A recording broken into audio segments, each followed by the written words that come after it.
Live from Michigan Avenue, this is Good Day Chicago. Good Monday morning and welcome to Good Day Chicago. I'm Brian Jackson. Here's a look at some of the stories we're following this morning. Chaos breaks out in Mexico after a well-known cartel leader was killed. Travelers are now being told to stay put. A Northwest Indiana family is issuing another plea for answers more than a year after their teen daughter went missing.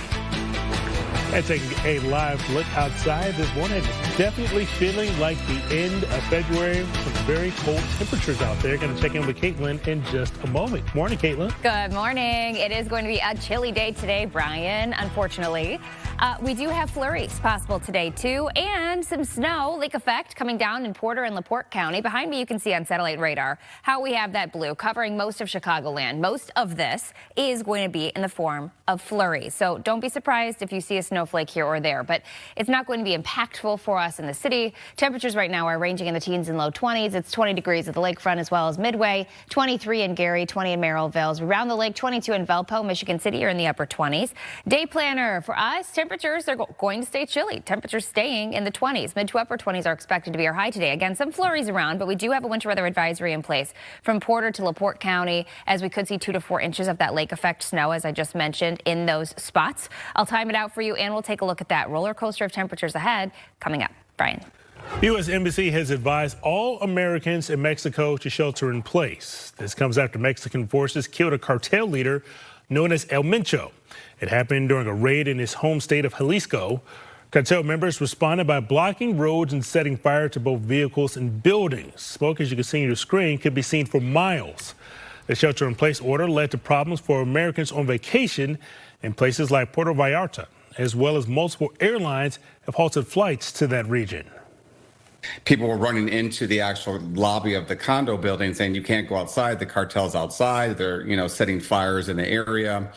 I went on top of the building. I could see that there were a number of fires set throughout the romantic zone. The area where the raid happened is known for trafficking huge amounts of fentanyl and other drugs to the United States. The Trump administration had designated the Jalisco New Generation Cartel as a foreign terrorist organization and offered a $15 million reward for information leading to El Mencho's arrest.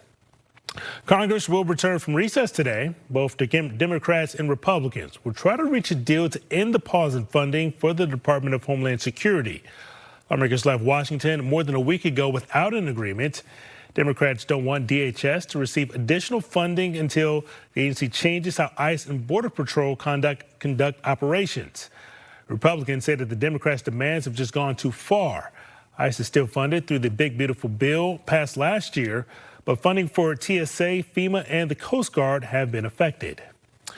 Meanwhile, TSA PreCheck is still open despite an earlier announcement from the Department of Homeland Security saying the airport security service was being suspended due to the partial government shutdown.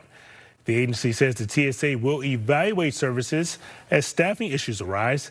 The DHS did suspend global entry, though, which expedites U.S. Customs and Immigration clearance for pre-approved low-risk international travelers entering the U.S. The family of a missing Gary teenager is issuing a desperate plea for answers. Janai McMichael has not been seen now for more than a year. A vigil was held last night. She was last seen in August of 2024 at her home in Gary. Search teams have looked through numerous abandoned buildings and open lands. Authorities reportedly told the family that Janaya might have been the victim of foul play. It's been 18 long months. I just want to lay all eyes on my baby girl and find her, and make sure she's okay. So I'm begging the public, I'm begging the community, please help me find my child. No parent ever wants to experience this. Praying that somebody comes forward, that's what keeps me going, that I will see her again. And I'm her voice, since we don't know where she's at right now and we don't have any answers. And I'm her voice. I just need somebody to come forward. There's now a $30,000 reward for information that helps find Janaya. A man who was killed in a shooting outside of a bar in Bridgeview has now been identified. That man is 31-year-old Juana Rendon. This shooting happened just after 2 a.m. on Saturday morning near the Cue Ball Billiards and Bar. Police say the two groups of men went outside and got into an argument. One man was killed. Another remains hospitalized in critical condition. Still no word about any charges. The next round of talks between the United States and Iran will be held this week. Oman's foreign minister says that the meeting will take place on Thursday in Geneva. Tehran's top diplomat says he expects to meet with U.S. envoy Steve Witkoff. The Trump administration has been pushing for concessions, urging for Iran not to pursue nuclear weapons. President Trump says a new global 15% tariff will take effect tomorrow. Back on Friday, the Supreme Court struck down his previous tariffs, saying that he overstepped his authority. The president is now using a trade law from the 1970s that allows him to impose temporary import fees, but they can only last for 150 days without congressional approval. Meanwhile, American businesses are demanding refunds for the billions in tariffs that they've already paid. And President Trump will deliver his State of the Union address on Tuesday. This is his first State of the Union address since he began his second term in office. The president is expected to highlight strong economic growth and make concerns about high living costs and trade policies. The president will also address immigration and foreign policy, including enforcement efforts and recent tariff and NATO developments. You can watch the speech right here on Fox Chicago tomorrow night at 8. Well, it was a day of action for letter carriers across the U.S. They're now looking for a fair contract. Negotiations between the National Association of Letter Carriers and the U.S. Postal Service will begin on Wednesday in Washington, D.C. Ahead of that, members held a rally and were joined by supporters and other elected officials. The union does not want mail delivery privatized. They say that the delivery of 367 million pieces of mail nationwide is not guaranteed without them. If you deliver a first-class letter, you ought to get first-class pay. You ought to get first-class pay. You ought to get enough money to feed your family, to live well, to live decently, to send your kids to college, to help make America the America that has never been, but the America that it has the potential to be. We do not have a mail system without the men and women who deliver our mail. You're in a negotiation now about the future of your role, and I want to tell you, I'm on your side. Call me anytime and I'll be there to help, because I know what you mean to America, and I know what you mean to me personally. Hip, hip, hooray! Hip, hip, hooray! Hip, hip, hooray! Thank you. Senator Durbin said that the letter carriers were the first union to endorse him for United States Senate years ago. That was checking in with Caitlin for a look at the forecast this morning. Caitlin, I saw a couple of flurries on the way in this morning. Yeah, we've got some flurries out there in Chicago. We also have some lake effect snow. Winter has returned, unfortunately, for us. Let's start off with the temperatures, though, because I want to give you a heads up that it is pretty chilly out there. Right now, we're seeing the teens for many of us, most of us, in fact. It's 19 degrees at O'Hare as well as Joliet, 17 in Morris and in Aurora, 23 in Gary, 27 at Michigan City. So dress warm this morning. Temperatures even this afternoon only reaching into the mid and upper 20s as our high. But talking about that lake effect snow, we actually have a winter weather advisory in place from Porter to LaPorte County, also in Berrien County, because this is where we could see around 2 to 4 inches of snowfall. So accumulating snowfall, especially as mentioned, Porter County points east. Let's time this out for you on our futurecast. You can see again, temperatures this afternoon pushing to the mid and upper 20s with that continued lake effect possible, especially in northwest Indiana and southwestern Michigan. But we could have some flurries here in the city too. Notice the clouds are hanging near the lake. Temperatures by this evening, 7 p.m. ranging in the 20s still, looking at the mid to upper 20s at the lakefront. And then overnight tonight, it will be quiet. Tomorrow, the wind is going to pick up. It's going to get quite gusty. We could see winds around 40 miles per hour. Also, temperatures are going to be slightly warmer, pushing into the 30s.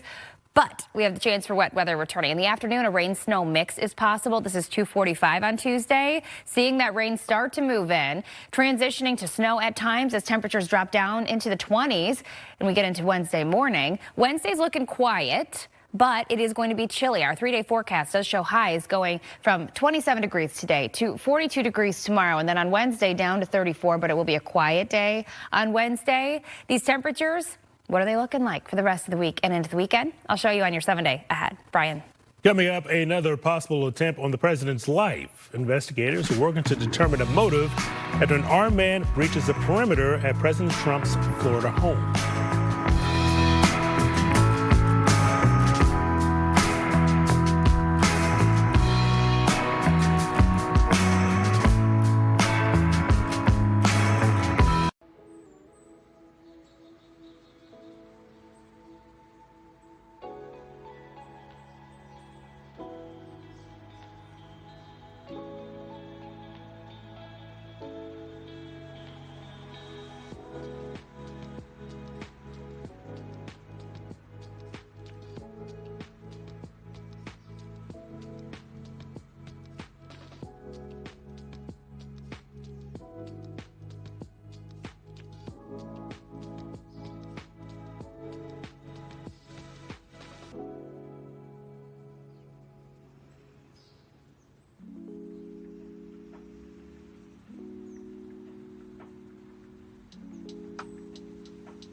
Now on Good Day Chicago, several airlines paused flights to and from Puerto Rico and Mexico.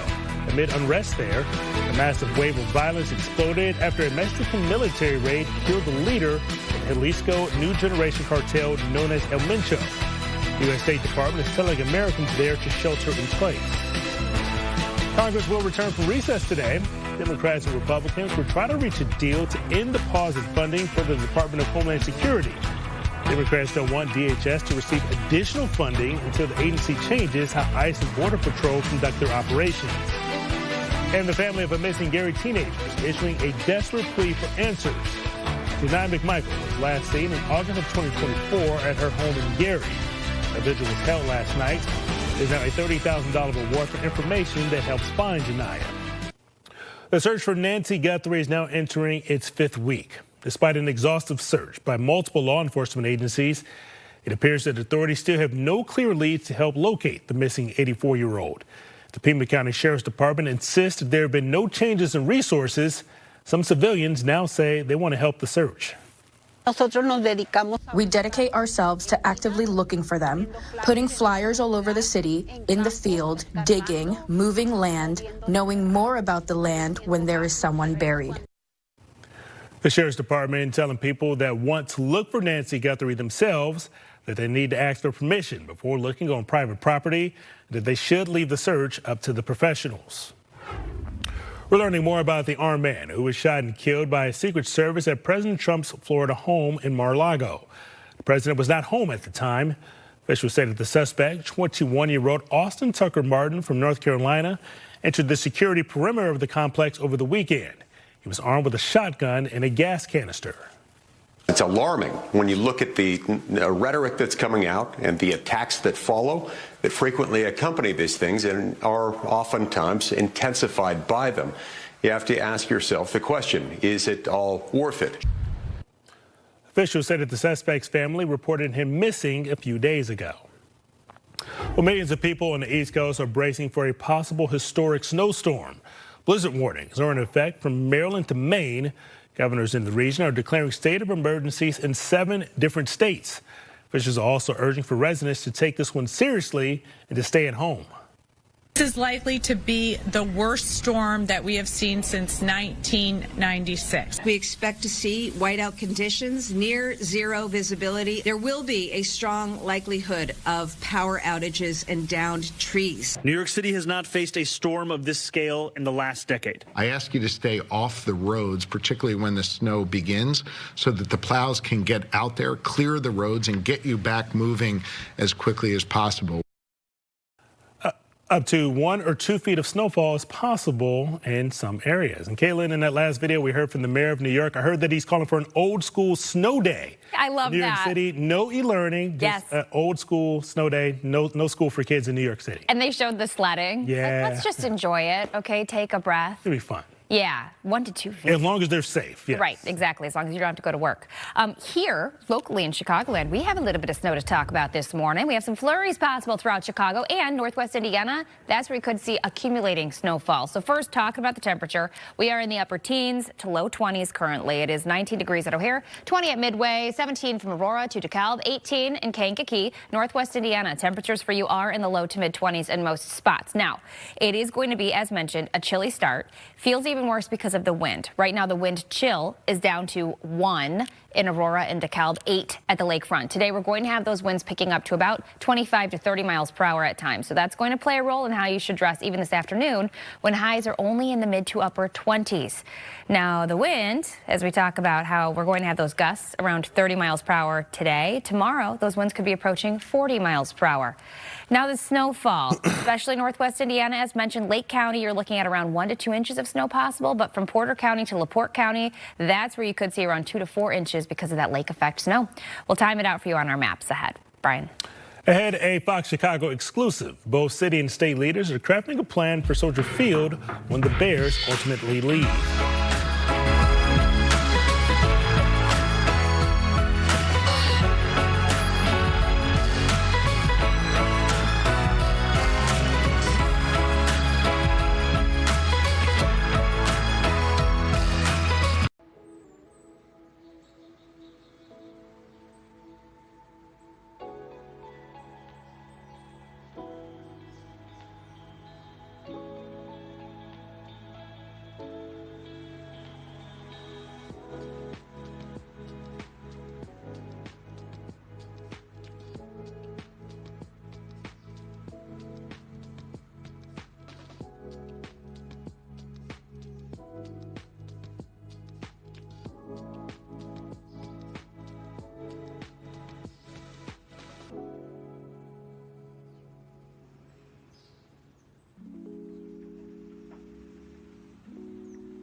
Wherever the Bears end up building their new stadium, there's pretty much a consensus from both state and state leaders that they will eventually be leaving Soldier Field. Fox Chicago has learned that city and state leaders have been crafting a post-Bears plan for Soldier Field, and the talks have been heating up in recent weeks. Our Paris Schutz shares the exclusive details. The Bears pack their bags for Hammond, Indiana, or will they finally agree with Illinois on a package to kickstart the project in Arlington Heights? Wherever the team ends up, city and state officials are laying the groundwork for a Bears-less future at Soldier Field. Fox 32 Chicago has learned that officials with the Chicago Park District have been quietly pitching state lawmakers and the governor's office on a plan in recent weeks, according to both legislative and Park District sources. The plan involves transforming the stadium into a concert and special event venue. Officials estimate the price tag at $630 million, according to a draft of the presentation shared with Fox 32 Chicago. Sources say the money breaks down to around $130 million in direct stadium renovation costs, like a new sound system or new dressing rooms, and $500 million in surrounding infrastructure money to tackle traffic management and parking. Park District officials say a chunk of the cost could be covered by the Bears, who will owe nearly $90 million if they break their lease with Soldier Field before 2033. Park District officials are pitching state lawmakers on a funding package that would include money from the state's road fund, paid for by motor fuel taxes, to help with the infrastructure upgrades. A Park District spokesperson did not confirm or deny the talks, but sent a lengthy statement that reads in part, quote, "Our responsibility is to ensure that Chicago's Lakefront Stadium continues to serve as a strong public asset that supports park programming and maintenance across the city, vital public services, and the broader tourism economy anchored by the museum campus." According to internal Park District figures, the Bears account for less than 20% of the revenue generated by Soldier Field. The rest comes from outside events like concerts, soccer matches, and a year-round parking garage used for people visiting the museum campus. David Doig is the president of the nonprofit Chicago Neighborhood Initiatives and is the former Park District CEO who negotiated the Bears lease. He says Chicagoans should not write off Soldier Field just because the Bears are. The options for more concerts, more special events, things like international soccer matches, additional concerts will more than cover that revenue loss. And so I do think the long-term future of Soldier Field as continuing to be a preeminent kind of event venue is very bright. The current lease also prohibits the stadium from hosting any non-Bears event within 5 days of a home game. That means a Bears loss could open the door for a busier August and September and a more accessible Soldier Field all year round. One of the missed opportunities we had back in the early 2000s was to make it more of a central kind of war memorial as it was originally built. So I think there are ways to open it up to the public, to make it more of a destination for folks coming to the museum campus. The Soldier Field plan comes as the city is still on the hook for $500 million in debt related to the cost of the stadium's 2003 renovation. That debt is paid for by a 2% hotel tax, and Park District sources have pitched lawmakers on the importance of big concerts that drive hotel occupancy, which in turn generates the revenue to pay off that debt.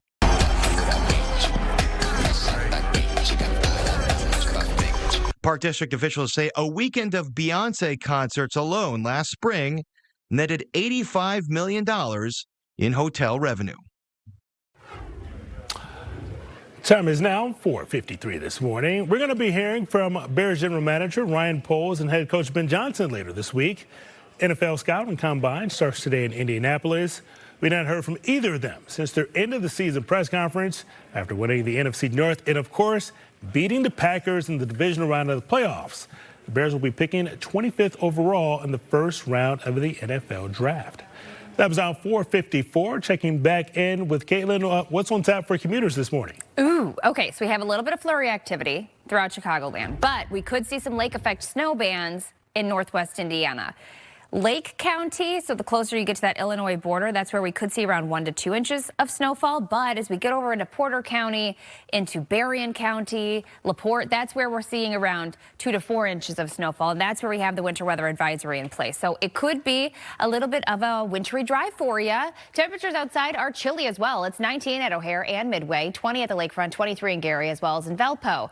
So these temperatures are actually going to stay cold today. I do expect highs are going to be right around 27 degrees, but we have winds gusting up to 30 miles per hour, which, by the way, even right now, it feels like the single digits outside. So partly sunny conditions expected later on. We are going to have that potential for flurry activity. But behind me, I want to show you the futurecast, because this is where we're going to have that problematic snowfall, perhaps from Porter County to LaPorte and Berrien at times. What I mean by that is it's lake effect snow bands. You know how this works. You're driving along, it's fine, and then all of a sudden you drop in visibility. So here's the continuous potential for snow. As I said before, the best chance for that 2 to 4 inch range is going to be from Porter to LaPorte and Berrien County. We have that winter weather advisory in place through until 6 p.m. this evening. But by 7:45, we're starting to dry out. Tonight's going to be quiet. And then we get into tomorrow. And today we could see those winds around 30 miles per hour at times. Tomorrow, look at these winds picking up to about 35 to 40 miles per hour. But Tuesday's going to be pretty mild. We're pushing back into the 40s. We have the chance for afternoon showers, including rain and snow. And then it dries out again as we head into Wednesday. It is going to be a beautiful Wednesday, but temperatures are going to be dropping back down into the 30s. We could be flirting with 50 by Friday. A full check of your 7-day outlook is ahead. Stay with us.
On Fox. Tomorrow will mark 4 years since Russia invaded Ukraine, sparking the start of that war. Authorities estimate more than 1 million civilian and soldier casualties combined on both sides. War has also caused billions of dollars worth of damage to infrastructure, from homes and businesses to energy and utilities. The U.S. has been working to broker a peace deal, with President Trump setting a deadline of June for the two sides to reach an agreement. Former President Bill Clinton and former Secretary of State Hillary Clinton will be deposed this week in New York as part of the House Epstein investigation. Hillary is scheduled to testify Thursday, followed by the former president on Friday. Both depositions are taking place under oath at their home. They've been pushing for a televote